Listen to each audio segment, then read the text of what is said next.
Tujuan pembelajaran kali ini, melalui pengamatan dan diskusi, peserta didik dapat menghitung kelajuan, kecepatan, dan percepatan dengan tepat. Nah, di sini Ibu ingin bertanya, pernahkah kalian berkendara? Jika pernah, ketika kamu berkendara, apakah kendaraan yang kamu tumpangi melaju dengan kecepatan tetap? Bagaimana kamu dapat mengukur besar kecepatan kendaraan yang kamu tumpangi? Lalu, tahukah kamu bagaimana cara mengukur kelajuannya? Saat di perjalanan, kendaraan yang kamu tumpangi akan bergerak dengan kecepatan yang mungkin berubah-ubah. Apakah kamu tahu bagaimana cara mengukur percepatan kendaraanmu? Yuk, supaya kita bisa tahu, kita simak materi berikut ini. Dari stimulasi tadi, kita dapat mengangkat rumusan masalah. Ada 3. Yang pertama, bagaimana cara menghitung kelajuan, bagaimana cara menghitung kecepatan, dan bagaimana cara menghitung percepatan.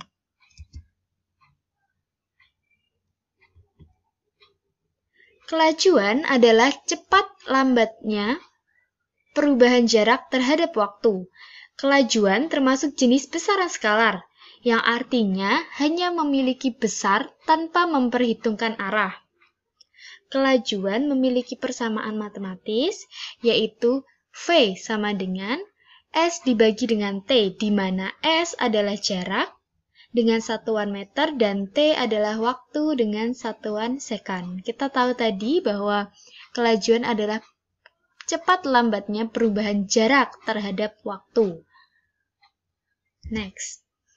Kecepatan dalam ilmu fisika dapat diartikan sebagai cepat lambat perubahan kedudukan suatu benda terhadap waktu atau perubahan perpindahan suatu benda terhadap waktu. Kecepatan ini merupakan besaran vektor dalam fisika yang mana memiliki besar dan arah. Alat yang digunakan untuk mengukur kecepatan adalah velocimeter. Kecepatan memiliki persamaan matematis V sama dengan delta S dibagi dengan delta T, di mana delta S ini adalah perpindahan dan delta T adalah waktu.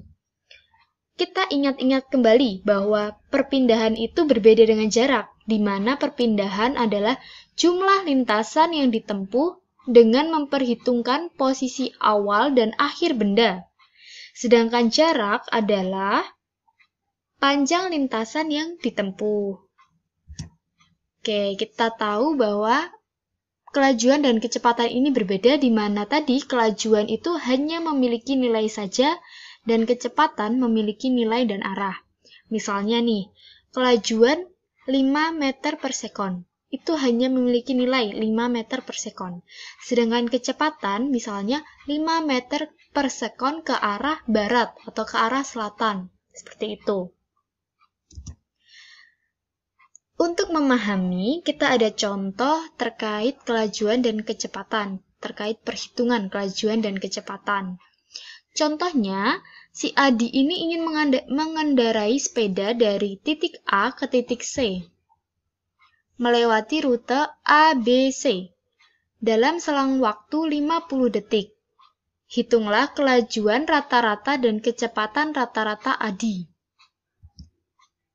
Yang pertama, kita akan menghitung kelajuan, di mana rumus dari kelajuan adalah jarak dibagi waktu. Kenapa jarak dibagi waktu?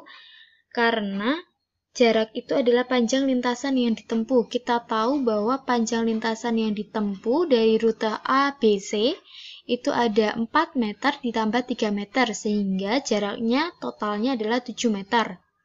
Kemudian dibagi dengan 50 sekon, diperoleh kelajuan 0,14 meter per sekon. Seperti itu, teman-teman. Lanjut, untuk kecepatan, rumusnya adalah perpindahan dibagi waktu. Kita tahu bahwa perpindahan adalah jumlah lintasan yang ditempuh dengan memperhitungkan posisi awal dan posisi akhir. Kita tahu bahwa posisi awalnya di titik A dan posisi akhirnya di titik C. Dengan panjangnya itu adalah 5 meter, sehingga perpindahannya 5 meter dibagi dengan 50 sekon diperoleh kecepatan 0,1 meter per sekon ke arah C. Ingat, kecepatan itu adalah besaran vektor sehingga memiliki nilai dan juga arah. Selanjutnya percepatan. Percepatan adalah laju perubahan kecepatan tiap satuan waktu. Ingat, perubahan kecepatan tiap satuan waktu. Percepatan juga merupakan jenis besaran vektor, memiliki besar nilai dan juga arah. Percepatan ini memiliki nilai positif dan juga negatif. Nah, percepatan yang memiliki nilai negatif itu ketika suatu benda bergerak semakin cepat. Dan percepatan itu bisa bernilai negatif ketika benda itu bergerak semakin lambat. Percepatan memiliki persamaan, yaitu A sama dengan Ft dikurangi F0 dibagi dengan T, di mana A merupakan percepatan, Ft itu kecepatan akhir, F0-nya itu kecepatan awal, dan T adalah waktu. Selanjutnya, untuk mempermudah pemahaman anak-anak, ini ada contoh, yaitu tentang percepatan yang diperlambat. Kita melihat ini ada ilustrasi mobil yang berkendara mendekati lampu merah.